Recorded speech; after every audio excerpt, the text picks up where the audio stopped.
Good evening, everyone. Hope everyone had a great Sunday. I am back from vacation and well rested. And I let me make sure the stream's working all right. Yep. Just got done making pizza with my son, and we're really slow at it, making the dough and everything, but it was so good, and I just have to show you. That was before, and that's after.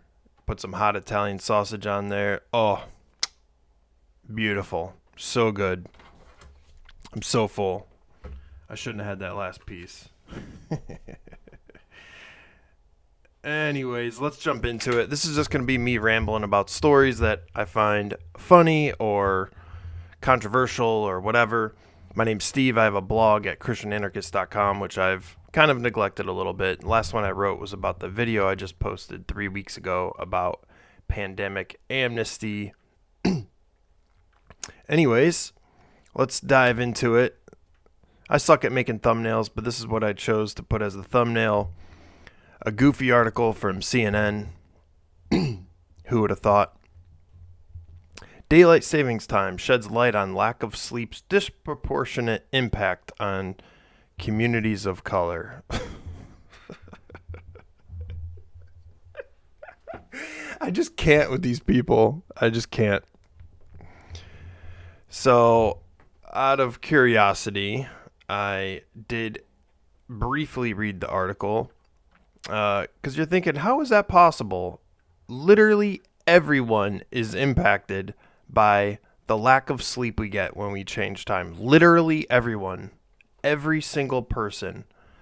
Well, I guess unless you live in a state where they don't change it, but what could they possibly come up with to make this argument? Growing evidence shows that the lack of sleep and sleep disorders such as obstructive sleep apnea remain more prevalent in Black, Asian, and Hispanic or Latino communities, and these inequities can have long-term detrimental implications for physical health, even raising the risk of certain chronic diseases. Okay. Listen, if that's what it takes to get rid of daylight savings time, I'm on board. Absolutely, we need to do this for the Black, Asian, and Hispanic or Latino communities. Let's do it. Anyways, in other goofy news, I saw this article. Avatar director James Cameron says testosterone is a toxin that men must terminate from their system. What? Okay. I don't know. I don't know what's going on. I did not read this article. That's all I need to hear.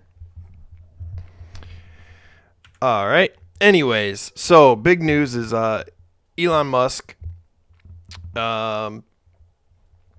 released these Twitter files, and I'm not going to talk too much about it, but I did see this one, which was pretty interesting. This is an email from some of those drops. Someone needs to remind Stephen King to reach his Trump tweet quota of the week, otherwise he isn't getting paid. And I was like, wow. Like, I always kind of suspected that was the case. That these morons out there tweeting really dumb stuff. Of course, it's anti-Trump and all that. Occasionally, they'll have a good point. But they're literally getting paid. Kind of interesting. Matt Taibbi dropped a few tweets on Friday night, I believe it was. But there's a lot more to come. I'm not going to spend too much time on that. In other news, you may have seen in China, they are protesting this COVID restrictions and lockdowns and stuff. And it's getting pretty out of control. In fact, I think it's hard to know for sure when you see a video, like where it was, when it was. And so I hadn't dive into this too much. But I think one of the tipping points, at least in a specific city, was when I say they were locked down, they were literally welded shut in their apartments. And what happened is a fire broke out and ended up killing a dozen or more people. because they couldn't escape. Literally, they're welded or secured shut. Complete insanity. So,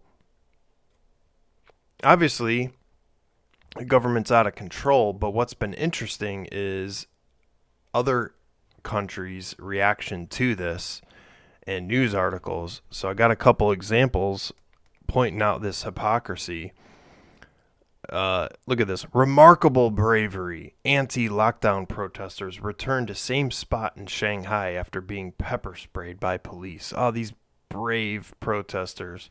Meanwhile, if you remember 2 years ago when we were locked down, of course, I think this is in Australia, coronavirus conspiracy theorists clash with police at anti-lockdown protest.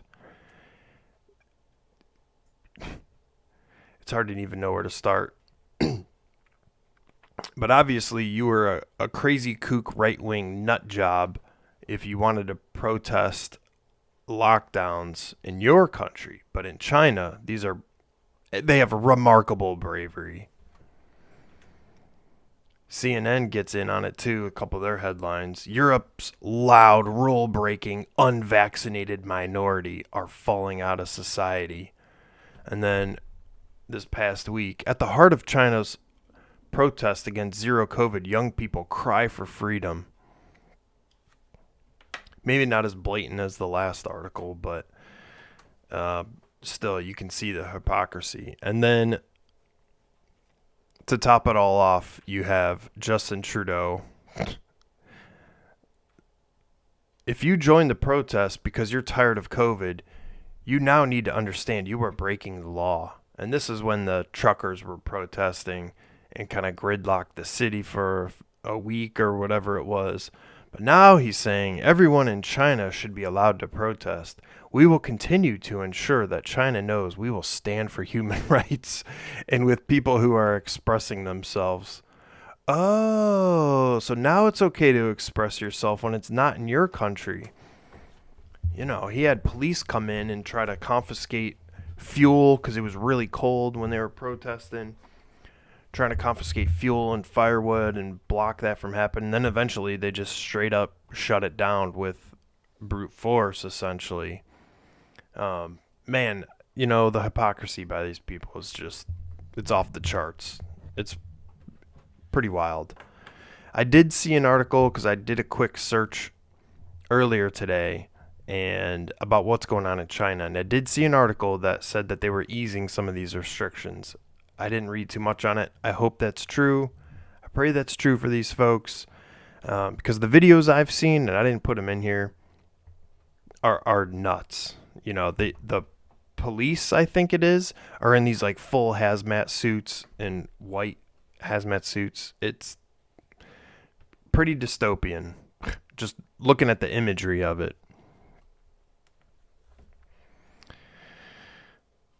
In other news, and I didn't even think this was real at first, but San Francisco approves police petition to use robots as a deadly force option. Wow. Wow. So, apparently the police were asking for approval to have robots use deadly force. And immediately what comes to mind is you have robots with guns attached to them that presumably would be controlled remotely with a camera, and they'll just shoot people as they see fit. I tweeted this out and said, call me old-fashioned, but I prefer police to murder people by a human being, not a robot. Joking, obviously, but the last thing we need is more cops going around shooting people. Well, I saw a follow-up article that said that they want to clarify, and this article actually says it right here in the sub-headline, they're not going to have firearms. They will not have guns. Instead, they're going to be explosives.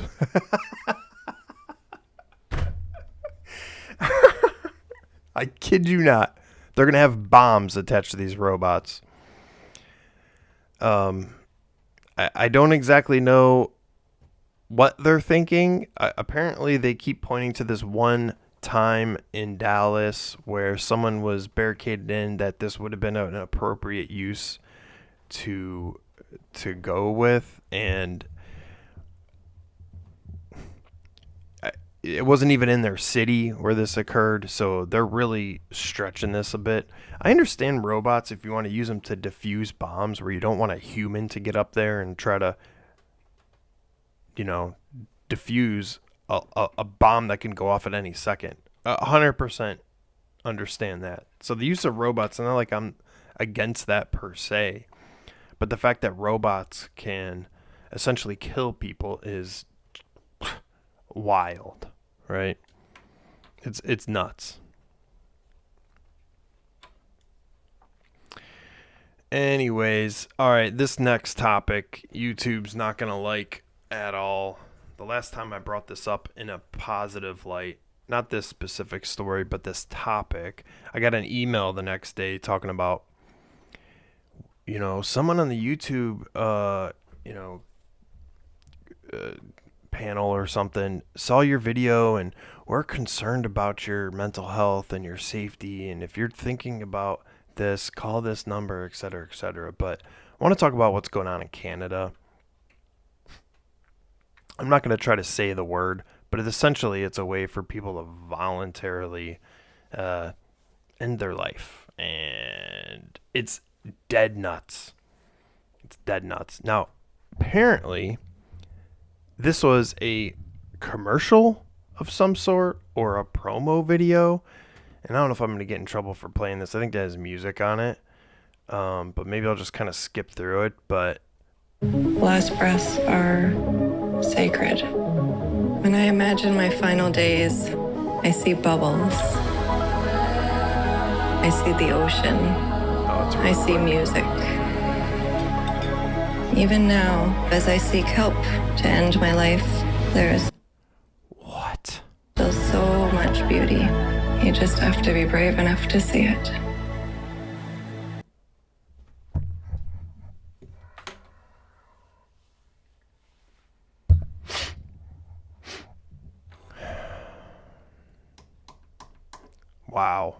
Wow, right? There's so much beauty, you just have to see it. Well, if anything, that would be a reason for living. And apparently, this person, like, it's a wrap. It's a done deal. This is complete insanity.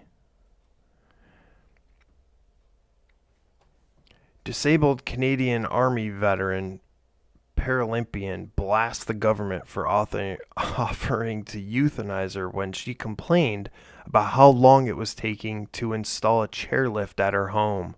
What? Again, I wasn't even sure if this was real either, but then I did see a video by this. And sure enough, check it out. For Christine Gauthier, the fight to get a wheelchair lift in her home has been an uphill battle. I have to crawl down the stairs. Sounds like a downhill battle, but okay. On my butt with the wheelchair in front of me to be able to access my house. While pleading her case to a Veterans Affairs case manager over the phone in 2019, she was told something that would leave her feeling shocked. If things are so hard at this point and you just can't keep going on, and we can assist you with aid to die. And she's not the only one. What in the heck is going on in Canada? So this isn't, I'm sure when this idea got floated out, there was a case where someone was completely incapacitated, in constant pain, suffering all the time, zero chance of saving them. They're I can think of an extreme example where you would be like, oh yeah, I don't know, maybe it's the best option to, go this route. And I think most people would kind of be like, yeah, it's a really tough decision, but I guess so, right? And then you hear of this, a lady who just needs a chairlift to get up and down her steps, and then that's being offered as a solution? What is... Now, part of me thinks this is the inevitable consequence of having a government-run healthcare system. I mean, of course it would be... that would be the way cheaper option, right? I mean, it's kind of sick to think about it that way, but that's all they care about. You have to have, it's my understanding, you have to have 2 doctors sign off on it, even if you are willing to go through with this. But, my God, man, it's depressing. I don't even have much more to say on that. I just,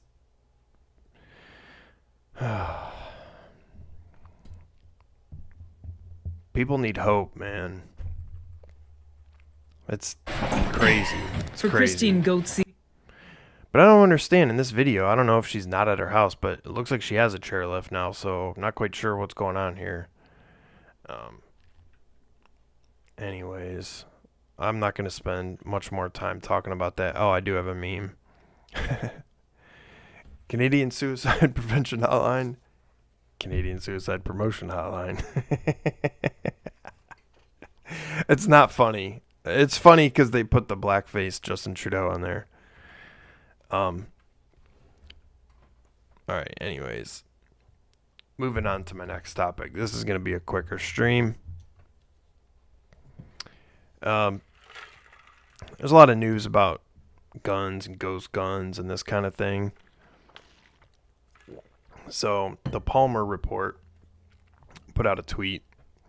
Gun addicts' ability to find each other on the internet and spend all day, every day, reinforcing each other's mental institution level views is one of the biggest national security threats this nation has ever faced.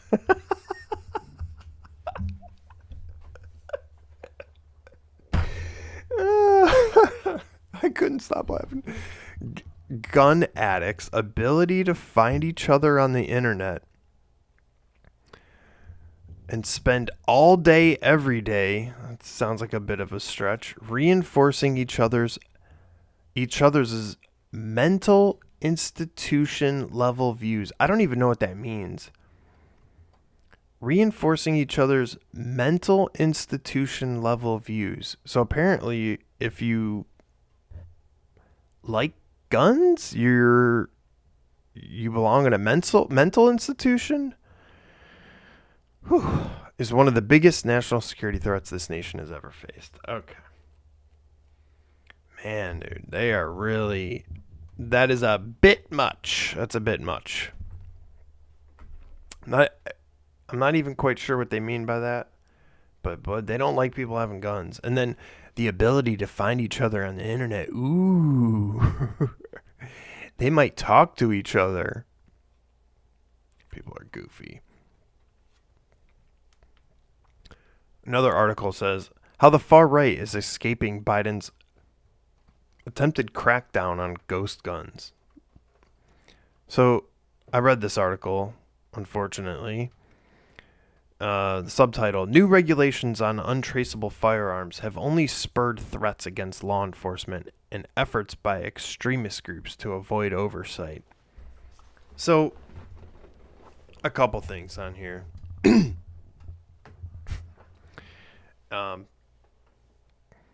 This headline is ridiculous. You don't have to be a far right person to want a gun. But it says you're escaping his attempted crackdown. And let me explain. Further in the article, most ghost gun enthusiasts saw the new rule, the first of its kind for do-it-yourself kits, as either a total joke or an assault on their freedoms. Both. Huffington Post has found that far-right ghost gun enthusiasts are boldly threatening law enforcement more than previously seen on mainstream platforms, brandishing logos and designs of known anti-government groups such as the Boogaloo Boys and sharing tips on how to evade the new regulations. Technology has also emerged that offers novel ways for gun parts to be constructed while avoiding ATF regulations. So if you notice this language they're using, well, first they try to make it sound as scary as possible. So the rule that they passed, as far as I understand, was they have these polymer 80 kits, which are 80% lowers for like a Glock or something. And in that kit, this do-it-yourself kit, you have the frame, which is, according to the ATF, the firearm, what would be a normally serialized part. But it's not finished, meaning there's a few holes you got to drill out. You got to do a few more things to it. And it takes a little bit of skill, but it's not too bad because it comes with this jig that it pops in and clasps together, and then it helps with the finishing up on the receiver you need to do. Well, what they did was they made it illegal. This is from what I understand. They made it illegal to sell the kit.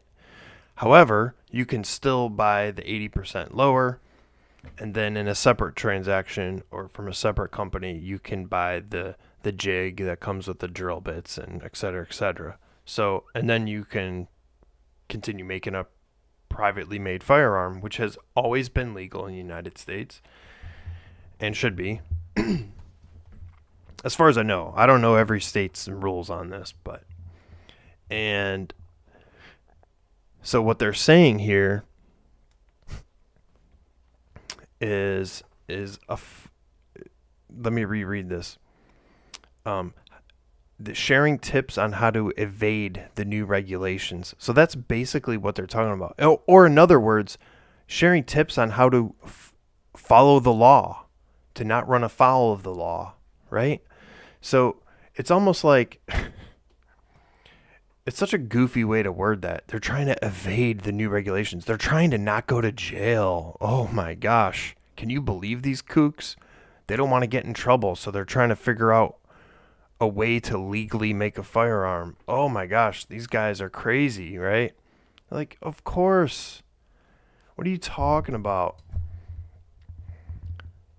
Now, the threats against law enforcement, yeah, I don't know.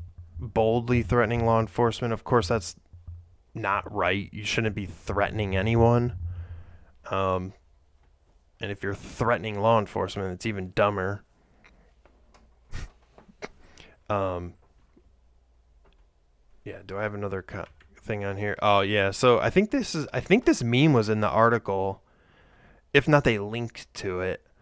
I think this was put up by one of the folks in this community, Control Pew, I believe, posted this on Twitter.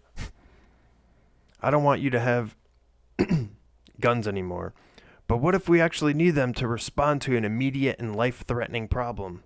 You'll just call the government and they'll send men with guns to help you. But what if the government is the immediate and life-threatening problem? Extremist. So, is this a threat against law enforcement? No, this is just a meme, first of all. But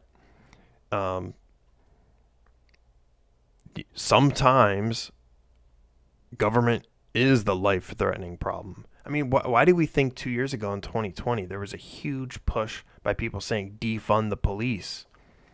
It's because they're murdering people, amongst other things. So it's not that far-fetched. I mean, there was a huge thing. We had giant protests all across the country going, defund the police, defund the police. Heck, they burned a police station down in Minnesota. So anyways, it's funny. I don't think this is a threat against law enforcement. If it is, that's goofy. But I think this is kind of the tone they're thinking of, is viewing police as a threat. Another meme I found. What would you say you do here? And this is the FBI. I told you, I convince people to be domestic terrorists, so we have domestic terrorists to arrest. What the hell is wrong with you people? Which the FBI is really good at doing just that, as seen by Gretchen Whitmer's case, amongst other things. That way they can throw someone behind bars and say, see, we prevented this from happening, but it never would have happened in the first place had you not provoked it. And half the time, these folks are not all mentally there, and they're really taking advantage of their disabilities or whatnot, and it's sickening. So anyways, that's all I have to say about that. I got one final thing to talk about. I saw this. This was probably shared by someone on like Libs of TikTok or something like that. And I kind of get tired of their content and posts because it's mostly the same thing. However, this kind of got me thinking for a little bit. Apparently, this lady posted, probably on TikTok. Oh, it is right here. These men 6 rows away on the train had the audacity to laugh for an hour. Hearing men in this country laugh was enough to make me cry on the train for 20 minutes. Must be nice to be able to laugh these days.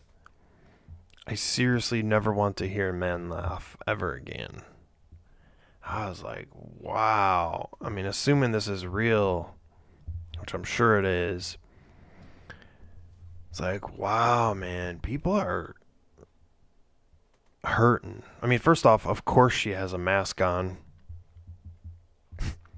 But you're like, man, what's going on with people where you would actually feel this way? Now, if they were being loud and completely way out of control on the train, it's like I can see that being annoying or whatever. But that's not what she's saying. She's saying they were laughing and having a good time for an hour.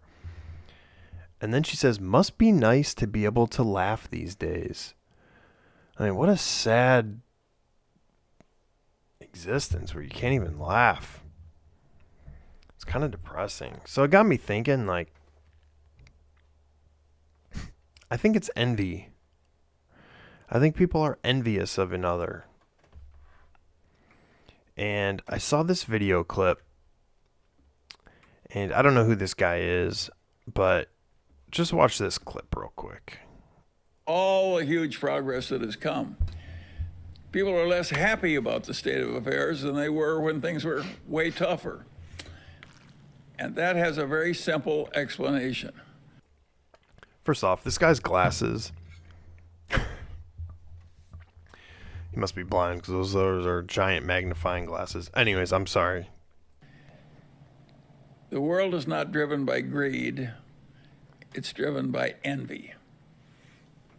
And so the fact that everybody's 5 times better off than they used to be, they take it for granted. All they think about is somebody else having more now, and it's not fair that he should have it and they don't. That's the reason that God came down and told Moses that you couldn't envy your neighbor's wife or even his donkey. I mean, even the old Jews were having trouble with envy. And so it's built into the nature of things. It's weird for somebody my age because I was in the middle of the Great Depression when the hardship was unbelievable. I was safer walking around Omaha in the evening than I am in my own neighborhood in Los Angeles after all this great wealth and so forth. So, and I have no way of doing anything about it. I can't change the fact that a lot of people are very unhappy and feel very abused after everything's improved by about 600% because there's still somebody else who has more. I have conquered envy in my own life. I don't envy anybody. I don't give a damn what somebody else has. But other people are driven crazy by it. Ooh, I don't know. What do you think? I think that's true. People are envious. Despite the fact, I don't know where he gets his stat for 600%, but I'm sure that's true. I mean, we're way wealthier now than just a generation or two ago. And yet it seems like people are just completely unhappy with where we're at, where they're at. It's kind of sad. And envy turns into a lot of different emotions, or it creates a lot of problems. So I just want to end this with a couple verses on this topic. And the first one is James 3:16. For where you have envy and selfish ambition, there you find disorder and every evil practice. Man, does that speak to where we're at right now in this country? I sure think it does. For where you have envy and selfish ambition, there you find disorder and every evil practice. Very true. And then finally in Ephesians 4:31-32, get rid of all bitterness, rage, anger, harsh words, and slander, as well as all types of evil behavior. Instead, be kind to each other, tender-hearted, forgiving one another, just as God through Christ has forgiven you. So I gotta say, that is easier said than done. To get rid of all bitterness, rage, anger, harsh words, and slander, as well as all types of evil behavior. That is very difficult to do. And in fact, at church today, my pastor had another great sermon. I have a great church. I took a couple notes. He was saying, when you get hurt, people retreat and isolate. You know, when you're rejected, you want to avoid being rejected ever again, so you'll retreat and isolate yourself. And his point was, it takes work to have peace. And actually he referenced another verse which I should have pulled up, Hebrews 12:14. Let me pull that up really quick. Hebrews 12:14. That says, work at living in peace with everyone, and work at living a holy life, for those who are not holy will not see the Lord. So basically a commandment, work at living in peace with everyone. So it's not easy. That's something we have to work at, you know. But it's possible. And I think that's what these people need, especially this lady who says it must be nice to laugh. Ugh, what a miserable existence. There's so much hope out there, right? We need to share that with folks. Anyways, that's all I got tonight. Hope if you have watched this far, I appreciate it. And I will see you here next week, Sunday night at 8 p.m. Thanks, and take care.